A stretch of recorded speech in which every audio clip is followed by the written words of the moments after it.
our next location we're opening in Salt Lake literally in 3 days. I mean, it's going to be an entirely different venture. We're going from a few 100,000 people to millions of people. And I think bringing what we're doing here to a place like that's going to be positive, not only for our industry and other trades, but for the community in general. Yeah, just because, I mean, just looking at it out there, right? I mean, you're going to have businesses, obviously, that even mom and pop shops that have grown into big companies and have crazy overhead. I mean, you're just going to run into it, and there's nothing wrong with that. That means they're doing what they're supposed to be doing. But you also have a lot of people, like we talk about, greed is a crazy thing out here where everyone's they want money. And it's like, yeah, sure, money makes the world go around, but you could be, I mean, I've been dead broke and happy as I could be. You know what I mean? I've had a little bit of money. I've made my 6 figures. I broke 100,000, like my third year of plumbing or something like that. I broke $100,000. But I mean, I didn't feel rich, not in this economy, and like I felt like I didn't see my family as much, because it was just like driving, like just trying to make something of myself. And but you got to find that happy medium where it's like there's that work balance and life balance, that's, I mean, I'm still looking for it, so help me out here a little bit, but we're trying to find it. But like I say, there's a happy medium to it all. And yeah, I don't know. So where are we going in Salt Lake? What's our plans there? Plum America, baby. I don't know. First stop, Salt Lake. Yeah, no, we're going to be American Fork. Yeah, so that's where we're going. We're going to be going to American Fork, and a 30-mile radius, and so forth. Obviously, like being in St. George, we drive to Enterprise, which is 45 miles, 50 miles, whatever. Apple Valley, Cedar City, yeah. Like Kayenta, yeah. Zion. Yeah, we always, of them. We're everywhere. So it's like, even out there, like we're going to be everywhere. American Fork's going to be our starting point, because we feel like that's the best location for what they need. And obviously just what we're trying to build. We want to take the same thing we'd like to see throughout the state of Utah. We want to take our beliefs and put it elsewhere as well. Even though St. George is like our community, like this is where we're at. This is home for us. We would still like to be able to go grow the same thing somewhere else, and that be American Fork, Salt Lake County, Davis County, whatever. So we would love to see it out there and grow that up, bring on the right people there to help grow the same thing and start making this happen throughout states. Utah, obviously, the primary focus for us. Like, we want to grow this because this is home. State of Utah is our home. So we want to grow it and be able to see the people out there, the community out there, get the same services we could provide here for, a fair price. Same thing, have good people looking out for them, that if their kids play soccer or baseball together, man, they're like, they're wanting to call you. That's the last thing you want, is like your kids play sports with someone and they're like, oh, you're a plumber? Well, I got this and that. Yeah, it's going to cost you $25,000. And they're like, yeah, I don't want to use you. Yeah. Tell their kid, don't hang out with that kid. Like, dad's a ripoff. Yeah. We don't want that. Like, we want to be able for it to be like, hey man, come over, build great bonds throughout this state. So same thing up there, American Fork, Provo, Salt Lake, all those places. We're coming.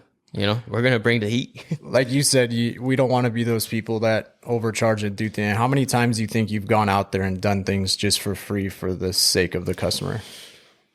Too many times. But it's a good thing. We do. Sometimes I do it a lot. Don't hold me to this, because those people are going to be like, hey, I heard you do things for free. No, no. The people that need it, man, to the people that really need it and are down bad, we've all been down bad, I got family out there that, have jumped house to house. I have been homeless. Like, my wife has lived in a car, like when she was growing up as a kid, like, I've seen it. I know what it is. I've watched my mom and dad fill fridges for family, like them not have it. And my dad, my dad had a good job, worked at the refinery. Like, he did well. My mom, same thing. Like, they did well for themselves in Los Angeles, like that's a hard place to make it. And they had honest jobs, like I said, dad worked in the refinery, didn't seem a lot. Man worked all the overtime to make sure like we had what we wanted. My mom always took us everywhere we wanted to go. And she made decent money. But she was always around, and my dad, I mean, he was when he could be, but it's like me, man. And it's like, it's that cicados in us. It's that blood we got, we're hard workers, man. Like, we want our kids to have a life we didn't get to have. And not because of our parents' faults. You know, it's like they did it, but we want to one step up, right? That's you're trying to build Learn from it. generational wealth and growth and all this good stuff. So same thing. Like my dad, he used to always call it the money train, right? Because the train would come in and at the refinery, and he'd be like, "Oh, I'm working this weekend." I'm like, "Oh, like why are you working this weekend?" He's like, "Money train's here, baby. Like I'm gonna go get it." But we had the PS4 or all the consoles, everything we wanted, right? So same thing here. We're just trying to build for our kids to get the same thing, and give them one step ahead. So, I think one of my favorite sayings is, and you were just touching on this a little bit, like with the free work and everything, is that the health of a nation, you can tell the health of a nation based on their plumbing. The same things from the community. And I didn't understand this until I got into plumbing and the trades. Because a lot of people look at plumbers and, oh, there's just a cran eater. There's a guy that doesn't know anything, right? He picked the bottom of the barrel opportunity to make money. But the reality is everybody's health relies so much on plumbing, HVAC, your air quality, your water quality. Yeah.